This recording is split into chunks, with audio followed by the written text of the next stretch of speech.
Pati lapit nga rito. Okay. Ano yan, boss? Nainip na ako eh. Gusto ko ng something na bago. Gusto ko ng ganap. Di gawin mo lang yung ginawa mo last year. Nagpa-Christmas party ka. Nagawa ko na yun eh. Gusto ko yung something na malaki. Palaro kayo tayo. Tama yun, pade. Tama yun, pade. Magpapalaro tayo. Magpapalaro tayo!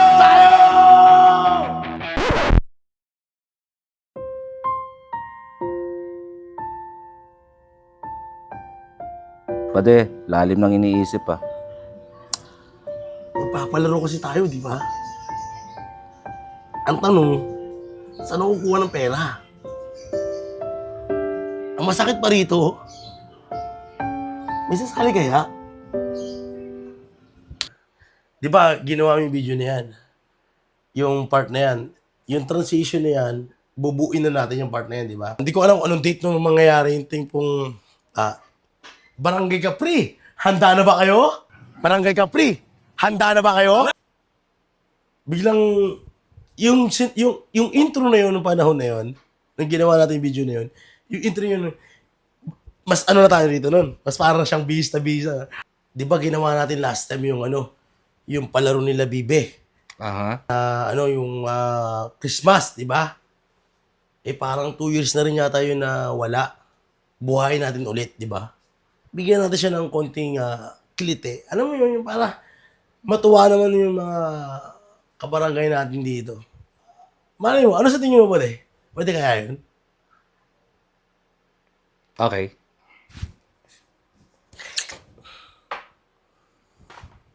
Pwede. May naisip ako. Ano yun?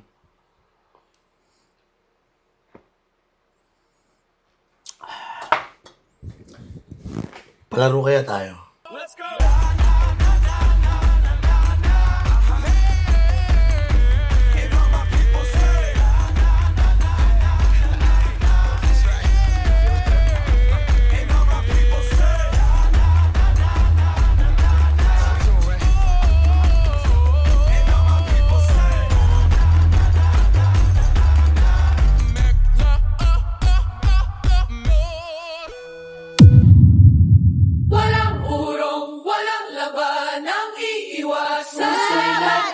Kami street laban! Lalaban kami. Hindi lang to laban ng Kainito, laban to ng buong Area 6. Laban na laban.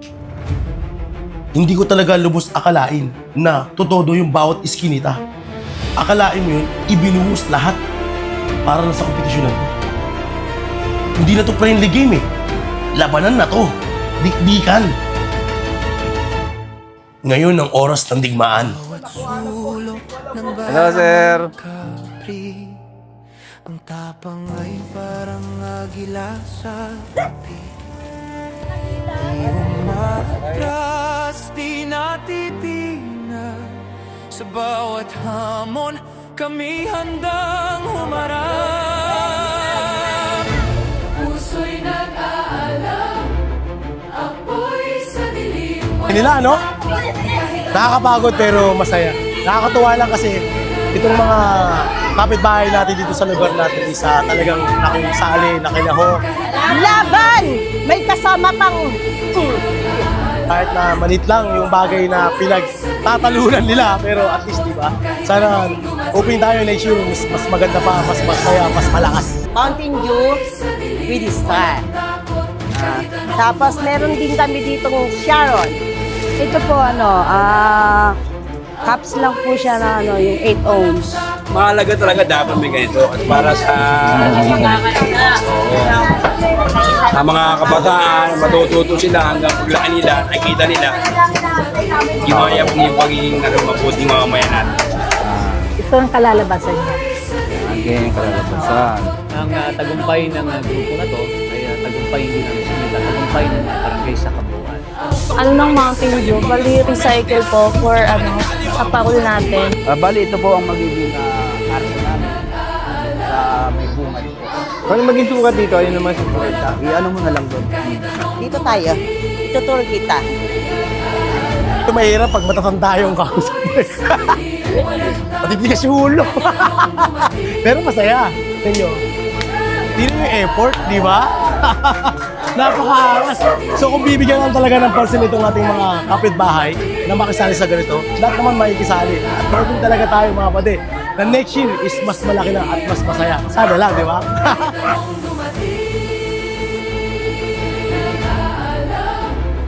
Apoy sa dilim, walang takot kahit anong dumating.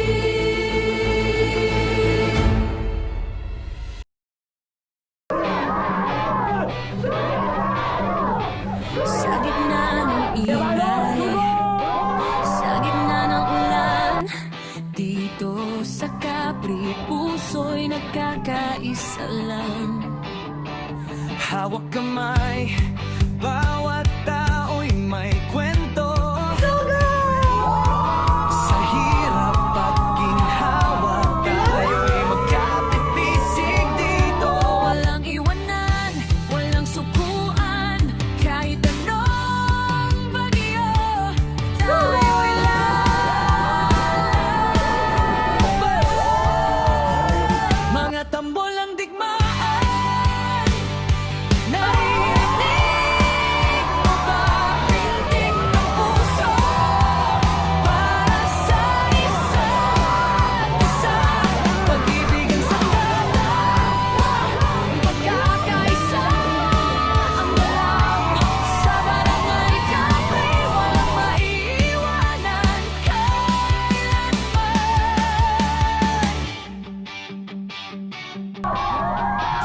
May dalang pagkain, may dalang pag-asa.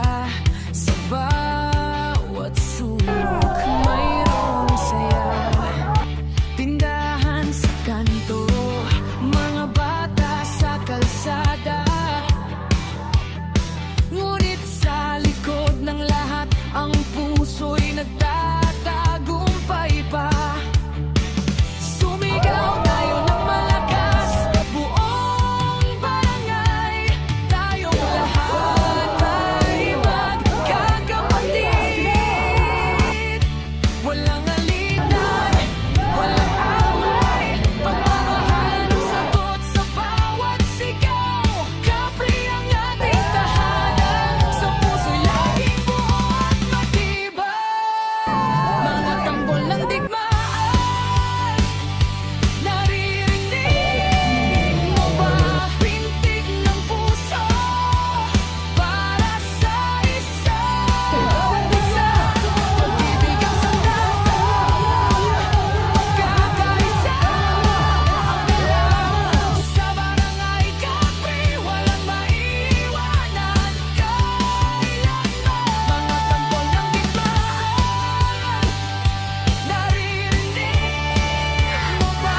Pintig ng puso para sa isa't isa.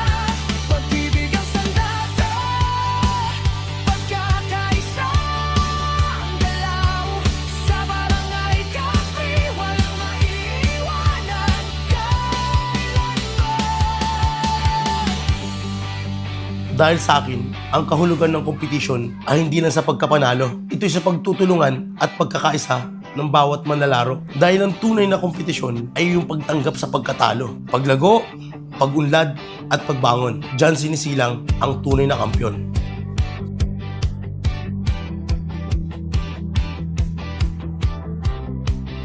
Alam mo pa din, ganda rin ang naisip mo, yung parol making. Siyempre naman. Pinag-isipan ko talaga yan. Pero, sa tingin ko dance contest na lang kayo. Hindi, dapat parol. Hindi, maganda dance contest, tapos sabay biglang yung mga parang mga sexy yung damit. Next year siguro, pwede yan. Oo, tapos may mga alak, may mga beer.